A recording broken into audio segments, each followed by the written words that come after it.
રથમાં સારથીને બેસવાનું પાટ્યું, એને વ્યાસપીઠ બનાવી.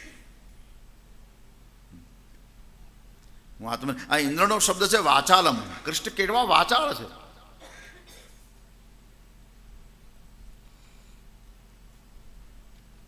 અને પછી એને અર્જુનની સામે કથા કરી. એ કથા આખા જગતમાં પ્રસિદ્ધ થઈ છે.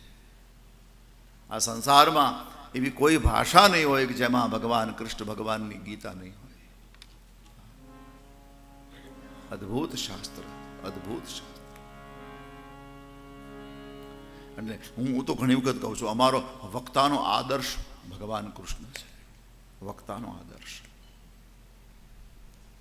અમારા આદિવક્તા ભગવાન મહાદેવ છે. વક્તાનો આદર્શ મહાદેવ હોઈ શકે, વક્તાનો આદર્શ કૃષ્ણ હોઈ શકે. હા, કોઈ વ્યવસ્થા નહીં. તમે જુઓ, જ્યારે કૃષ્ણ કથા કરે ત્યારે ન તો કોઈ મંડપ હતો, ન તો માયક હતું, ન સાંભળનારા શ્રોતા હતા. અત્યારે તમે જુઓ ને, આ સમય આવ્યો. નહીં તો એમ કહેવાતું હતું કે ભાઈ માણસો વગર અમે કથા કોની આગળ કરીએ, પણ આ ટેવ પડી ગઈ હવે. કથા છે ને એ આંતર પ્રક્રિયા છે, બાહ્ય પ્રક્રિયા નથી.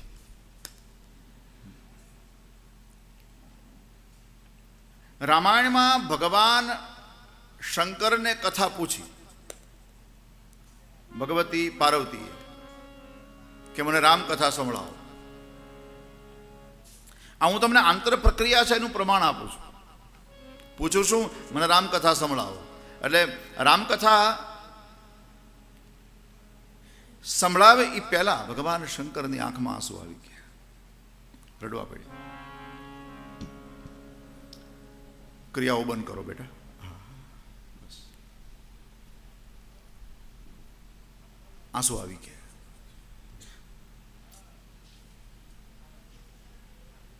હવે કોઈ વક્તા કથા કરે અને પછી કોઈ પાત્રની સાથે એનું તાદાદ જન્મે, એ એકાકાર થાય કોઈ પાત્ર સાથે, તો એ એના હૃદયને અસર કરે અને પછી એની આંખમાં આંસુ આવે. એ તો સ્વાભાવિક છે કથા કરતા કરતા. પણ જે કથા તો ચાલુ થઈ નહીં અને ભગવાન શંકર રડવા માંડ્યા. કોઈ ગોસ્વામીજીને પૂછ્યું, મહારાજ આ કેવા વક્તા, હજી કથા કર્યા પહેલા રડવા માંડ્યા?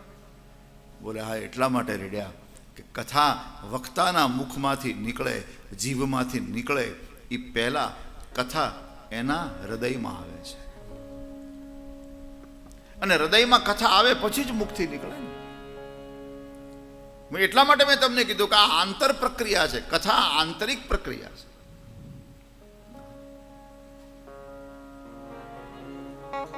હું બોલું લોકોને ખૂબ ગમે ને, હા શું કહેવાય, આમ સાયા પડી જાય. હા, અને આમ ટોચો ઢાળી દઉં અને હોપો પાડી દઉં. આ ભાવથી જે કથા કરે એ સફળ વક્તા નથી.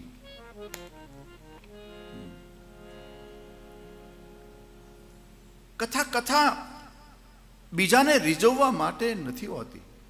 પછી એ શ્રોતા રીઝી જાય તો એનું સદભાગ્ય છે.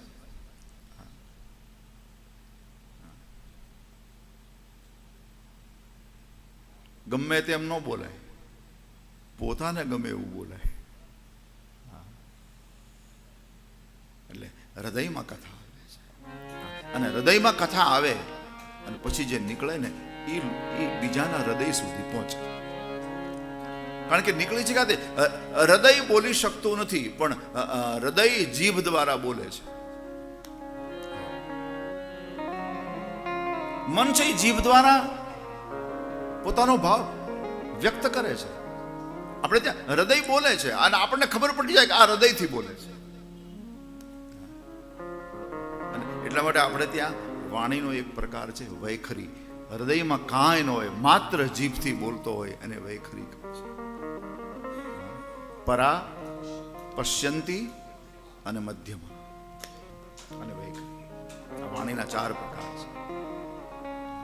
એમાં સામાન્ય સામાન્ય પછી આવા વક્તાઓને હૃદય સાથે, શાસ્ત્ર સાથે બહુ બહુ લેવા દેવાના ના. એ ઠીક છે, એને આનંદ આવે, મનોરંજન થઈ જાય, લોકરંજન થઈ જાય.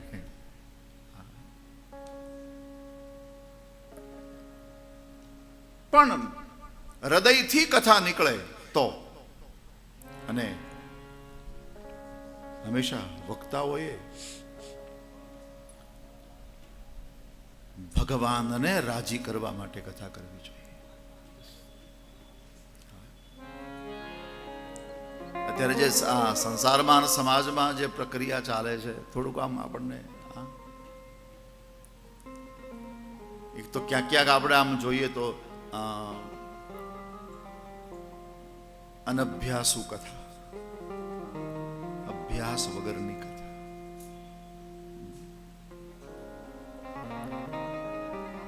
મારા દાદાજી એમ કહેતા કે રોજ ભાગવતજીના 5 અધ્યાયનો પાઠ કરે, 5 રોજ, વ્યાસપીઠ ઉપરથી નહીં, પોતાની પૂજા, પોતાનો જે નિત્યક્રમ હોય, નિત્યક્રમ એમાં રોજ 5 અધ્યાયનો પાઠ ભાગવતનો કરે, એને જીવનમાં ક્યારેય કથાની તાણ ન પડે, એવું કહેતા. નહીં તો શું થાય કે કથા માંગવા જવું પડે. એ મારી કથા કરાવો ને, લે. અનભ્યાસ, શાસ્ત્ર નિષ્ઠા નથી, શાસ્ત્ર શ્રદ્ધા નથી. અને એમ પણ કહેતા, દાદાજી એટલે સોલા ભાગવત વિદ્યાપીઠની વાત કરું છું, કે શાસ્ત્રને જેટલો છેહ આપશો, શાસ્ત્રને જેટલું છેતરશો, શાસ્ત્ર એક દિવસ તમને છેતરી જશે, એવું કહેતા. કારણ આ જડ નથી, જીવંત છે. એટલા માટે તેની આરતી ઉતરે છે બાબા, એટલા માટે એને ફૂલની માળા, એને પ્રણામ થાય છે. શાસ્ત્ર જીવંત છે, જડ નથી.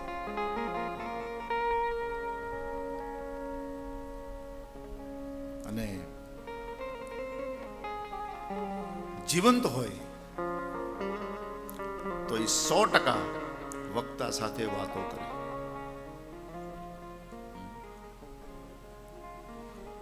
એનું સન્માન, એનું બહુમાન, અને એને છેતરવાનો બિલકુલ પ્રયાસ નહીં. હા, પછી એક વસ્તુ આપણે સ્વીકારી લઈએ કે ભાઈ આ શાસ્ત્ર છે, કોઈ એમ કે આખી ભાગવતની કથા આમ તમે પૂરી કરો, તો એ સંભવ નથી કાંઈ. કોઈ એમ કહે કે ભાઈ તો એ તમે ભાગવતની કથા પૂરી નથી કરતા, અને તમે રામકથા પૂરી નથી કરતા, અને આમ એ બધા બાળકો જેવી વાતો છે. ન થાય, ભાગવત પૂરું ન થાય, રામાયણ પૂરી ન થાય.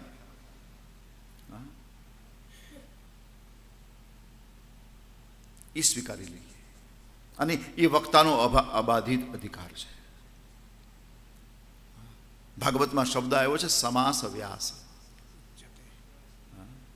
ભીષ્મદાદાએ જ્યારે ધર્મની સામે કથા કરીને, ત્યારે કોઈ કથા એણે સંક્ષેપમાં કરી, કોઈ કથા વિસ્તારથી કરી. સમાસ એટલે સંક્ષેપ કરવું, અને વ્યાસ એટલે વિસ્તાર કરવો. એ અધિકાર છે.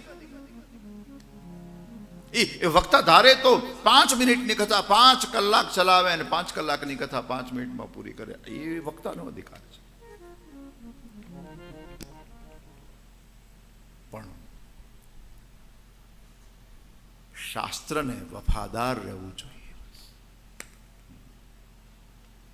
જે દિવસે શાસ્ત્રની વફાદારી છૂટી, આ કલ્પતરું છે ભલા માણસ.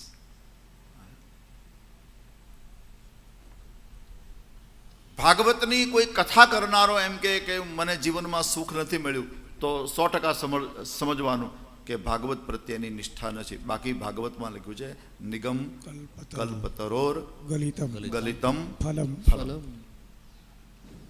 કલ્પતરુ છે, અને કલ્પતરુ એટલે કલ્પતરુ એક વૃક્ષ. કલ્પતરુ નીચે બેઠેલો વ્યક્તિ ક્યારેય ભૂખ્યો રહેતો નથી. આ કલ્પતરુનું મેં તો એક સૂત્ર બહાર પાડ્યું. એના હજારો સ્ટીકરો બનાવીને લોકોને આપ્યા હતા કે ભાગવત ઉપર નિષ્ઠા રાખનારો વ્યક્તિ જીવનમાં ક્યારેય દુઃખી થતો નથી. ભાગવત ઉપર નિષ્ઠા. અમે જોવાને લહેર કરીએ છીએ, એનું કારણ શું છે? આ ભાગવતની નિષ્ઠા, બીજું કાંઈ નથી. ભાગવત અમારા માટે સાધન નથી કે આના દ્વારા અમે બધું ભેગું કરી લઈએ. આના બધું હા, પછી એ તો કલ્પતરુ છે ને. મને તો ઘણા એમ કે તમારે કેવી મજા. મેં કીધું કેમ? મને કે આખો દી ગાડીઓમાં ફરવું, મંડપ ને મેળા ને. હા,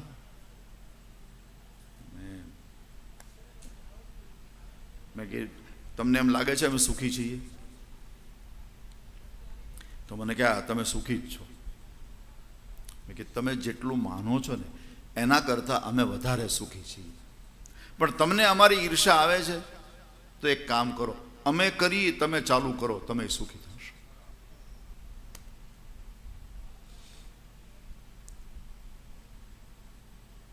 ભાગવત માટે કપિલ ગીતામાં 2 વસ્તુ વપરાણી, 2 શબ્દ વપરાયા છે: શ્રવણ અને કીર્તન. ભગવાન કપિલ મદાશ્રયા કથામૃષ્ટા શૃણવંતી કથયન્તિ ચ. જો તમારું સામર્થ્ય હોય તો કથા કરો. જો પાત્રતા હોય તો.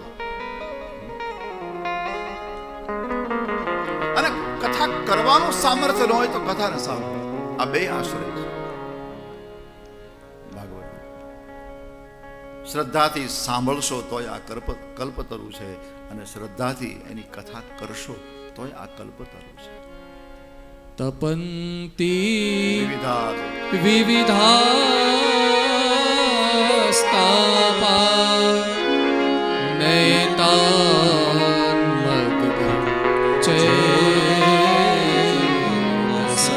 વિવિધ તાપોથી પરિતપ્ત સંસાર આ 2 થી છૂટી જાય છે, સાંભળવાથી અને કથા કરવાથી. અમારો પરિતાપ પહેલા જાય, પછી શ્રોતાઓનો જાય ને. આનંદ અમને પહેલા આવે પછી. અને જો આનંદ વક્તામાં ન હોય તો એ શ્રોતાને આનંદ આપી શકતો નથી. વક્તા મોઢું ચલાવીને બેઠો હોય.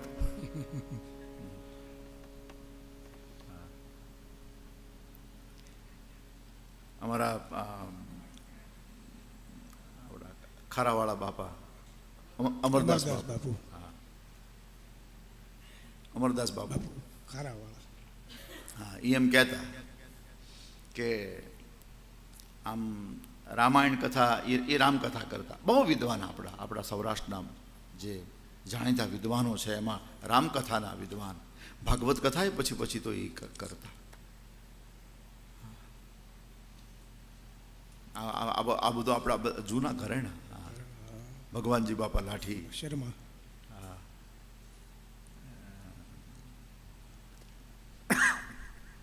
આ બધા 1 કરોડના. આપણા મણિશંકર બાપા વડા, હા, આપણા બોરડીવાળા બાપા, બાલુ દાદા,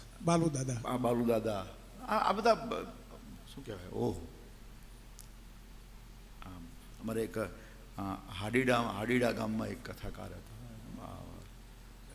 નંદલાલ બાપા આ બધા ભાગવતના સારા વક્તા.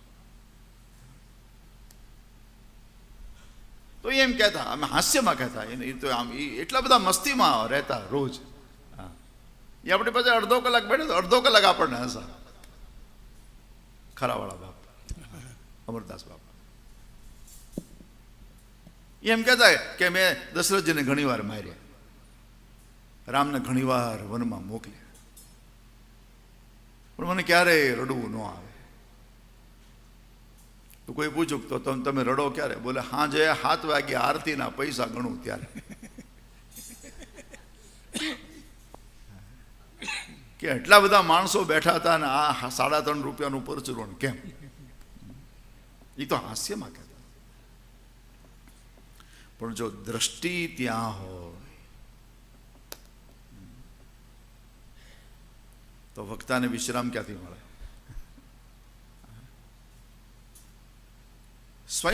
સ્વયં ભાગવત જ ધન છે. સ્વયં આ ભાગવત છે ને એ લક્ષ્મીનો ધણી છે. લ્યો, તો નારાયણ આવે તો એને પત્નીને આવવું પડે કે નહીં?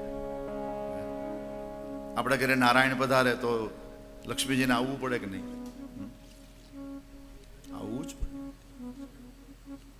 આમ કળયુગનો એક દોષ બતાવ્યો છે શ્રીમદ ભાગવતમાં. કળયુગનો દોષ છે કારિતા કણ લોભેન કથાસાર સ્તતોગતા. કર્ણના લોભમાં જ્યારે કથા કરવામાં આવે કે હું કથા કરું ને મને આટલા બધા રૂપિયા મળી જાય, અથવા તો કથા કરવા જાય પહેલા નક્કી થાય કે મને આટલા રૂપિયા આપો તો જ હું કથા કરીશ, મારો આટલો ચાર્જ છે. આ સંસારમાં આવું ચાલે છે એટલે આ કહું છું. આ બધા સાંભળે છે અને પાછો બધા માટે નથી કહેતો.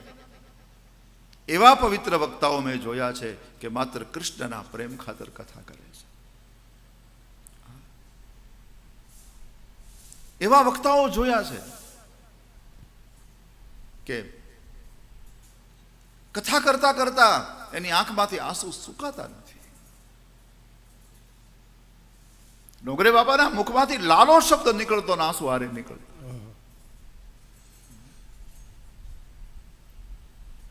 આ નિષ્ઠા છે. બાકી તો કારિતા કણલો પછી કથાનો સાર શું રહે?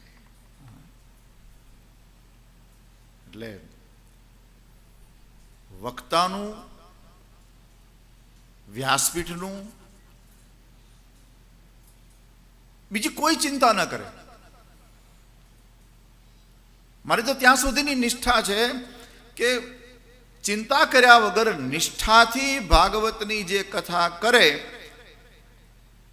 એની બધી જ વ્યવસ્થા ભાગવત ભગવાન કરે છે.